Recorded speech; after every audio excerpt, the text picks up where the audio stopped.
Bonjour et bienvenue dans Archi-Urbain, l'émission qui vous parle d'architecture et d'urbanisme.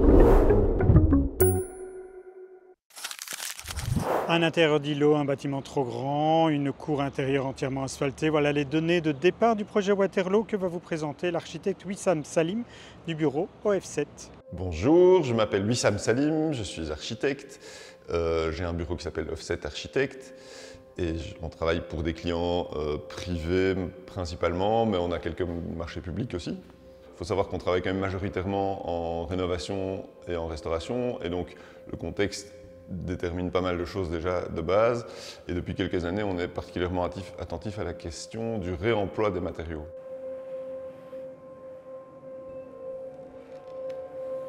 Aujourd'hui, on est dans le projet de Quentin et Laetitia. C'est un arrière-bâtiment de fonction industrielle qui avait servi de garage pendant plusieurs décennies. Le maître de l'ouvrage souhaitait transformer le bâtiment en logement pour eux et 2 logements en plus, parce que le bâtiment est quand même assez grand. On est en intérieur d'îlot. On avait une grande cour qui était entièrement asphaltée et des bâtiments à fonction d'atelier qui avaient besoin d'être rénovés.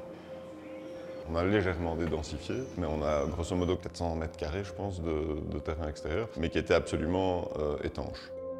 Voilà, alors au niveau de la division du bâtiment, c'est un bâtiment qui est divisé en 2 parties. Il y a une partie avec 2 niveaux sous toiture et cette partie où on se trouve qui est plutôt juste un plein pied. Il faut savoir qu'on est assez étendu horizontalement, donc il y a assez vite l'idée de pouvoir avoir plusieurs points d'accès de plein pied et travailler plutôt comme des maisons mitoyennes. C'est à peu près ça qui se passe, plutôt qu'en bâtiment appartement étagé. Et il y avait quand même un souhait des clients ici de tendre vers quelque chose de bénéfique au niveau de l'environnement. Il y avait une volonté évidemment de créer un grand jardin. Je parle du jardin, mais c'est aussi pour ses qualités de biodiversité que ça peut amener dans l'îlot, l'infiltration de l'eau dans le sol. Il y a toute une réflexion sur la récupération des eaux de pluie également. On a cette idée de lieu collectif qu'on espère rendre le plus sympathique possible. Il y aura un compost à côté de la piste de pétanque, un jardin pour la maison privative du fond, et il y a le jardin du logement principal dans lequel on se trouve maintenant, on est devant le jardin, qui lui prend l'autre partie de la cour.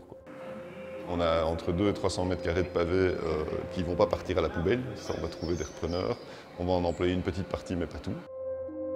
Du fait d'être en intérieur d'îlot et d'avoir accès uniquement par une entrée cochère qui ne permet pas le passage des camions, en fait une camionnette rentre mais pas un camion, ça conditionne toute une série de réflexions au niveau de ce qu'on va générer de flux des matériaux, simplement.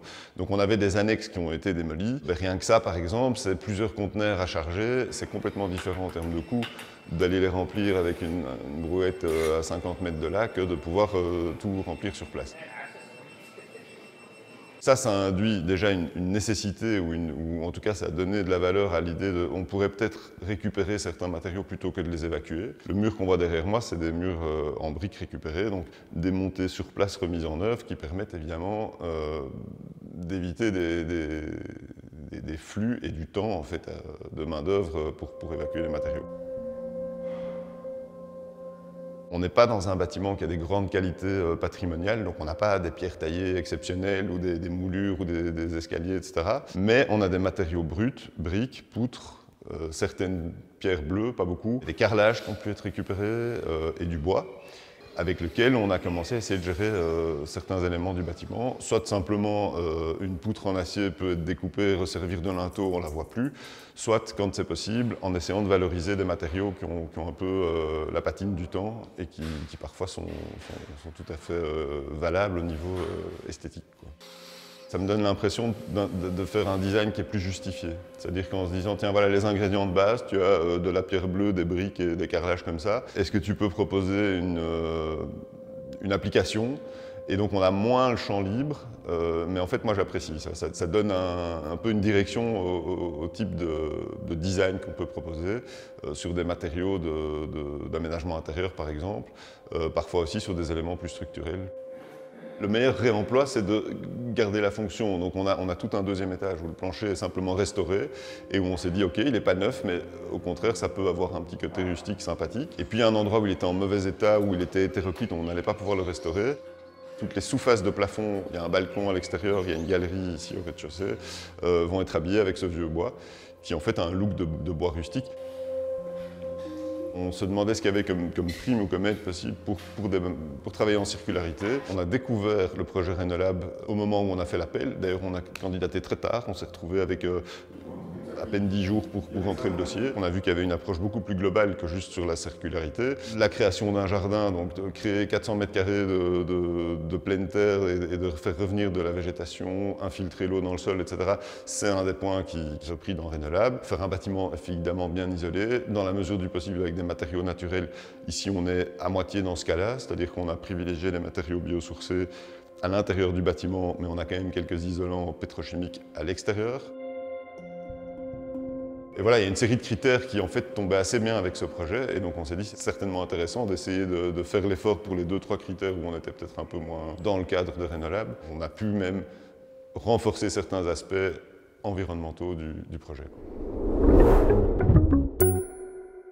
Je vous propose de rester en compagnie de l'architecte Wissam Salim du bureau F7 pour faire un peu plus ample connaissance avec lui dans un portrait engagé. Bonjour, je m'appelle Wissam Salim, je suis architecte, fondateur et administrateur du bureau OF7 Architecte, qui est un bureau qui a été fondé en 2009 avec mon associé Augustin Schoonmakers. On est un bureau de 7 architectes, dont 2 architectes d'intérieur. On est basé à Bruxelles, on travaille principalement sur des projets de rénovation, beaucoup de logements, mais pas uniquement. On a quelques projets de rehausse d'immeubles qu'on a pu faire en milieu urbain, et on a par ailleurs aussi des projets de construction en milieu naturel remarquable. Pour moi, la durabilité, ça va être un ensemble d'actions qui vont limiter au maximum l'impact sur l'environnement, mais de manière très générale, l'impact il peut être de plusieurs manières. On a souvent tendance à considérer aujourd'hui principalement les émissions de gaz à effet de serre. C'est important, bien sûr, mais en tout cas au niveau de notre activité, au niveau du bâtiment, il y a l'impact sur la gestion de l'eau, par exemple, qui va être importante. Il y a l'épuisement des ressources naturelles, d'où l'impact aussi que peut avoir le fait de réemployer des matériaux et non plus d'extraire des nouvelles matières premières dans l'environnement.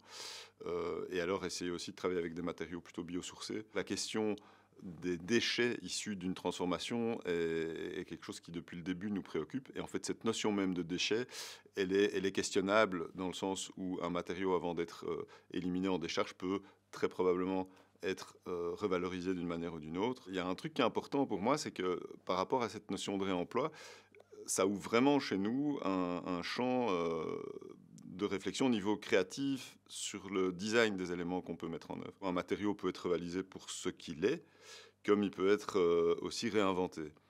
C'est comme ça qu'on fait, par exemple, des meubles à partir d'anciennes charpentes où une fonction première va être questionnée par l'architecte pour trouver une nouvelle application dans un nouveau projet. À ce titre, je considère que le marché, comment dire, j'aime pas ce mot marché, mais le bâti bruxellois représente une sorte de mine de ressources dont la valorisation va dépendre de notre inventivité, finalement.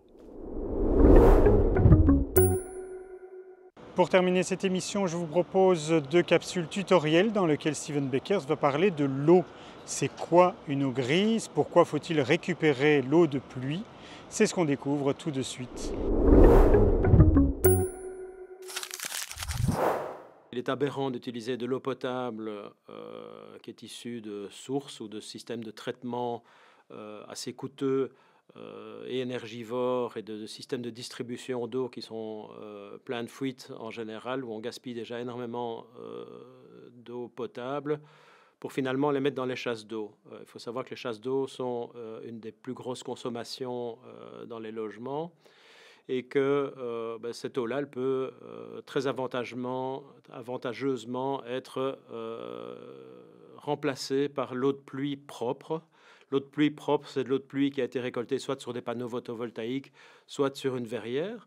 Et puis, il y a les eaux de pluie chargées de matière organique qui viennent des terrasses, des toitures plates et autres, ou même toitures jardins dans certains cas, et qui, celles-là, peuvent être utilisées pour être réinfiltrées dans le sol via les plantes ou non, irriguer le jardin et servir même pour nettoyer les extérieurs, etc. L'eau de pluie est vraiment une ressource qui est rare en été et en général, les pluies d'été sont des pluies d'orage de plus en plus avec le changement climatique. et donc ces pluies d'orage, il faut pouvoir les récolter. Pour ça, il faut avoir des réserves d'eau, de pluie, qui permettent de capter l'eau d'orage et soit de l'utiliser directement si elle est propre, soit la réinfiltrer, et de toujours garder une réserve d'eau à peu près sur la moitié de la réserve. Alors, c'est une transparence finalement hydraulique de la maison ou du bâtiment qui va gérer sur sa parcelle toutes les eaux de pluie pour éviter d'ajouter finalement de l'eau dans les égouts et de diluer les stations d'épuration. L'eau grise est une des eaux usées qui sont issues de nos logements ou de nos bureaux. L'eau grise est effectivement soit grasse parce qu'elle vient des cuisines, soit non grasse parce qu'elles viennent des douches et des lavabos principalement. L'eau grise est facilement traitable si elle est non grasse, c'est-à-dire qu'on peut soit la réutiliser dans certains cas, ce qui se fait assez peu dans nos pays, mais elle peut être aussi réinfiltrée ou utilisée comme l'eau de pluie chargée de matière organique, peut être réutilisée pour l'irrigation du jardin et le nettoyage des terrasses, etc.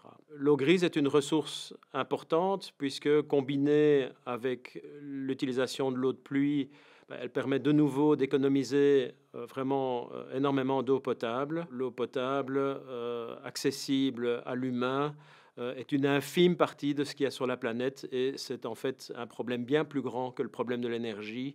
L'eau, elle ne se remplace pas. Ce sera tout pour cette émission. On se retrouve très rapidement dans un nouvel épisode d'Archi Urbain. D'ici là, je vous souhaite une très bonne journée. Merci pour votre fidélité et à bientôt.